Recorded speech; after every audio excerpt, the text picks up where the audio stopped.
Que esta es la situación en la cima del Gavia, cabeza de carrera Mijolevic a 1.05, Garcelli y Gomis a 2.55, el pelotón principal ya muy reducido, pero en el que van todos los favoritos, o lo que es igual, Garcelli le está sacando 1 minuto y 50 segundos a Cunego y Simoni. Se acaba de encender la luz de alarma en este Giro de Italia para el equipo Saeco. Volvemos en un instante en este tremendo, pavoroso y espeluznante descenso del paso del Gavia. Possible on Garzelli.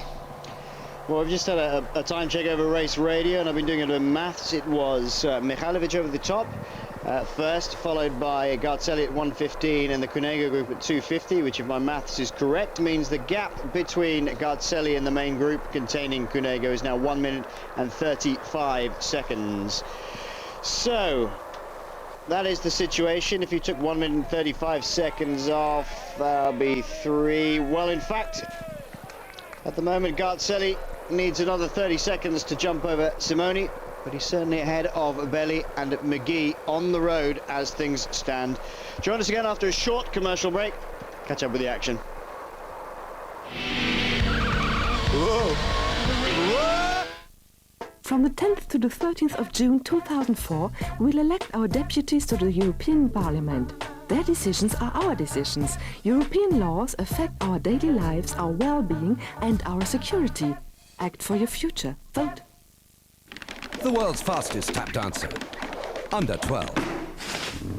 The world's fastest motorcycle race, below 0. The world's fastest bird, underwater. And now the world's fastest office color printer, under €1,000. The Xerox Phaser 8400, 24 prints a minute in vivid Xerox color and crisp black and white, all for under €1,000. The world's fastest snack, in under a second.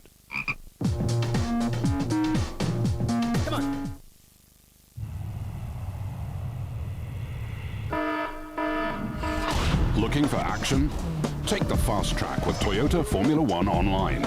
Race to win the ultimate VIP trip to the legendary Belgian Grand Prix, an exclusive tour of Toyota's motorsport headquarters, and more. Or enter our quick online quiz to win the all-new Corolla Verso. But hurry, it's online now. 2 challenges, many prizes, 1 aim: to win.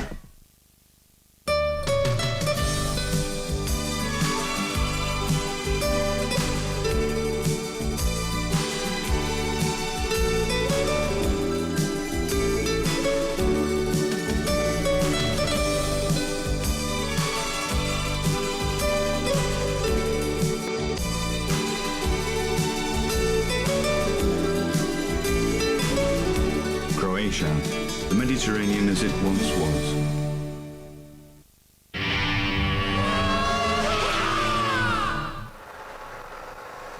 Welcome back. These are live pictures from stage 18. They have just passed over the top of the Passo di Gavia. This man, Vladimir Mihajlovic from the Alessio Bianchi squad, was first over, pursued by these 2 chaps here, one of which is Stefano Garzelli from Vini Calderona. He's been joined on this descent, or just before the crest of the mountain, by the rider from Sonia Deval, Juan Gomez Lopez from Spain. This is the chap you're seeing in the bright yellow. Do not confuse him with Garzelli's black and yellow. And the last gap we had from Garzelli as he went over the top of the Gavia back to the group containing the pink jersey was some 2 minutes and 45 seconds. And when we did the mathematics on that, it means that on the road now, Stefano Garzelli has leapfrogged from his 7th place on GC this morning, ahead of Valdemir Belli from the Lamprey team and ahead of Brad McGee, to be riding on the road now in 5th place overall, some 3 minutes and 20 seconds or thereabouts behind Damiano Cunego. So he's made up a wodge of time and leapfrogged fellow Italian Belli and the Australian Brad McGee, who were absolutely amazed to see following Damiano Cunego. He really has come of age, and good on him, that's what I say. It may not have been like that, of course, if Brad McGee hadn't had a 20-second penalty for allegedly hanging onto a car on one of the climbs earlier in the week. that would have been completely different. He would have still stayed in 5th place, and Garzelli would have only leapfrogged into 6th. But as it is, on the road at the moment, Garzelli has managed to make himself up into 5th place overall. And Simone, I would suggest, and everybody else, should be a little bit worried. Sean and I were discussing why on earth somebody hadn't reacted at the moment. And I think, Sean, we're going to have to, you're the expert, mate. You're going to have to call what's going to happen from now on. I think they're going to just put the hammer down on the last climb and just steadily increase the pace and try and eat them up. And people are going to have to try and go with them. Do you think anybody's going to leap out of that following group on the last climb of the day and try and gain a few seconds over Cunego or Simone? Well, I think in the last, certainly in the last 10 kilometres of the climb to Bormio, there are going to be some attacks, but from here on, I don't think we will see a lot, because the Seikos will, you know, keep this.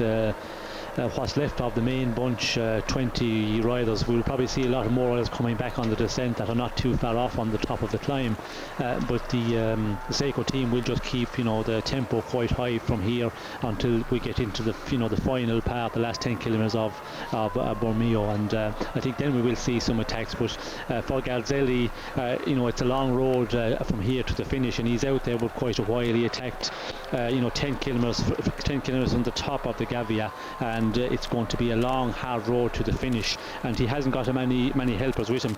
He has Gomez, Lopez, from Sonia, as you said, and if they catch up with Milosevic, well, then there's just 3 of them. It's quite a small group to go this distance against quite a number of domestiques, let's call them, from the Seiko team. Yeah, they've packed the front of the leaders group with 4 or 5 of the Seiko riders again. Garzelli not hanging about though, and Lopez is staying with him, and I'm sure they'll work together a little bit, but quite frankly there's no real sort of valley to get into a rhythm and try and pull out a gap. They're into another short, sharp climb. As soon as they get down to the bottom of this one, they go straight into the town of Bormio, where there is the Giro competition for today. And then they rise another 400 metres before a quick short drop down of 300 metres into Santa Lucia, and then straight the way up to Bormio 2000. Now let's just consider that for a second. The Bormio 2000 climb has 1, 2, 3, 4, 5, 6, 7, 8, 9 switchbacks on it, and when I say switchbacks, I really do mean switchbacks. They are just hairpin after hairpin after hairpin. So as long as we pick up the pictures at the bottom of the climb, we will count you down for them.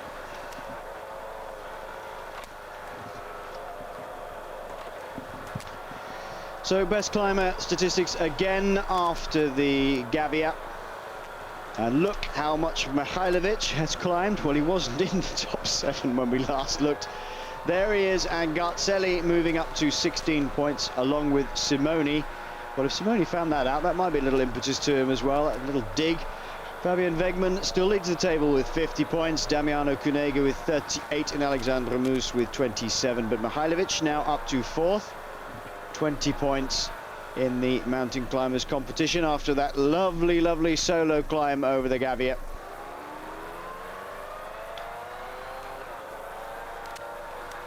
So let's just watch riding techniques around the same corner. Nice and smooth for both sets of riders there. I'm not quite sure how long Mihajlovic will want to stay away by himself. He doesn't look quite as fired up as these two, or certainly as Garzelli does. But it is a long, fast and quite evil descent here. Some of the road surfaces are very nasty indeed, and as you can see, with a lot of alpine passes and a lot of mountain passes in general, you get big streams of water running off one side of the mountain, across the road surface and down the other. Not too bad today because the weather's been good, but it could catch you out on a bad day. Certainly could, and even on a good day, if it happens to come at a corner and you're going too fast into it, you never know what disaster can befall you. Apologise for the break-up in pictures. This is often the case, as we've said before, going underneath trees, and we've got quite a lot of pines and stuff around here. because the picture is of course relayed from the back of this bike that you're got your picture from, through a short distance transmitter up to a helicopter, and then it's then beamed back to a relay station which brings the pictures to Eurosport and thence to you.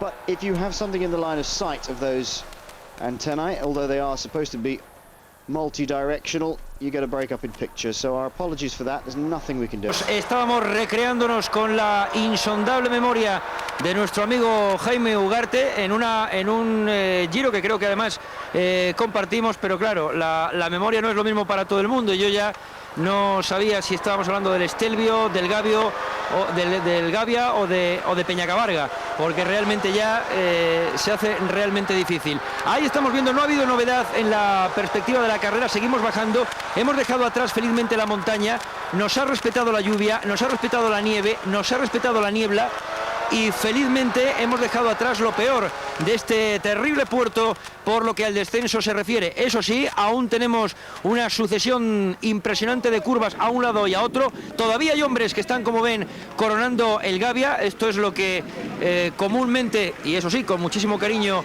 llamamos la Sepulvedana, que llega pues cuando llega, si es que llega, y esta vez pues han llegado a esa cumbre sin ningún tipo de prisa y lógicamente, bueno, pues con el único propósito de llegar, que es lo más importante para buena parte de los que hoy han tomado la salida en esta decimoctava etapa del Giro.